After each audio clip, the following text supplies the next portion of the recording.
सभी स्टाफ साथियों का, आप सभी प्यारे बच्चों का बहुत हृदय से आभार व्यक्त करता हूँ कि आप सब आज भारत रत्न डॉक्टर बाबा साहब भीमराव अम्बेडकर की जयंती को मनाने के लिए सहृदय उपस्थित रहे।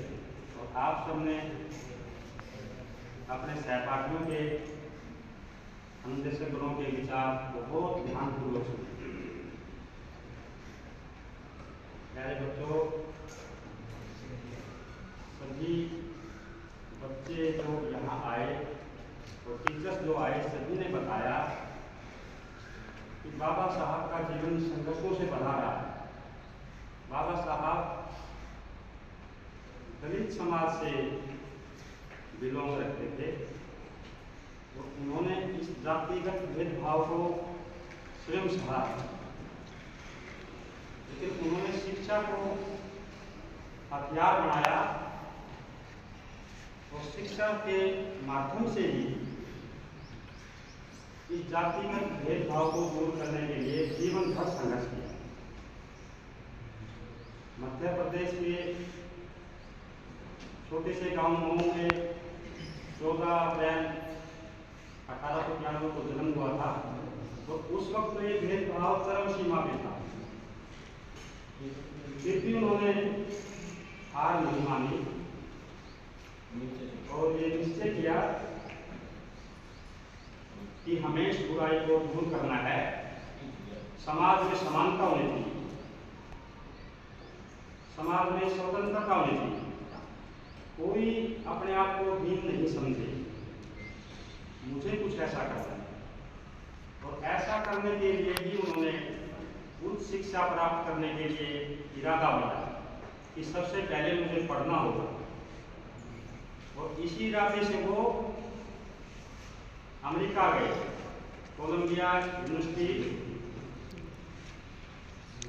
जो उस समय की ऐसी यूनिवर्सिटी थी जहाँ पे उच्च वर्ग के, उच्च समाज के बच्चे पढ़ते थे। वो वहाँ पढ़ के आए, इतनी मेहनत की कि उन्होंने कोलंबिया यूनिवर्सिटी में दाखिला ले लिया।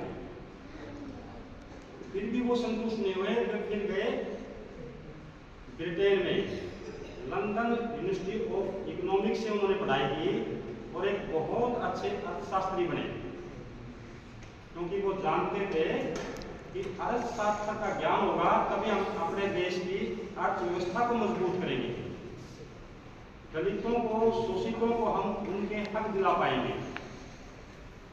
और जब उन्होंने वो पढ़ाई कर ली तो हमारा देश भी आजाद हो चुका था और आजाद भारत के वो प्रथम कानून मंत्री बने।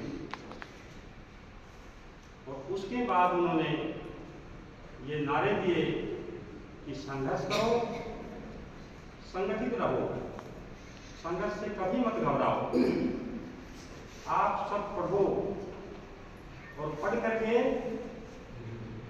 ये सीखो कि पढ़ाई से हमें करना क्या है। और उन्होंने समाज को ये संदेश दिया कि पढ़ाई, शिक्षा हमें ये सिखाती है कि हम दूसरों के साथ वही व्यवहार करें जो हमारे साथ करवाना चाहते हैं, सभी के साथ समान व्यवहार, सभी को स्वतंत्र माने, किसी को ये मत माने कि ये किसी के अधीन है। तब उन्होंने ये संदेश समाज में फैलाया और इसी पे कार्य किया और वो ये कर पाए।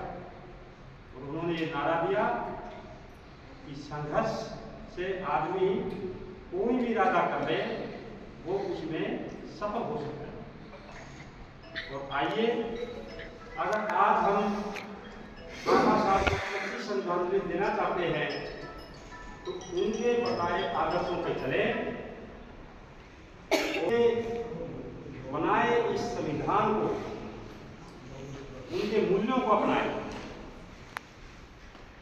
और उन्हें सच्ची श्रद्धांजलि दें। इसी के साथ आप सब ने जो इस कार्यक्रम को इतने ध्यानपूर्वक सुना, इसके लिए आपका मैं पुनः सहृदय आभार व्यक्त करता हूँ। सभी स्टाफ साथियों का आभार व्यक्त करता हूँ। धन्यवाद।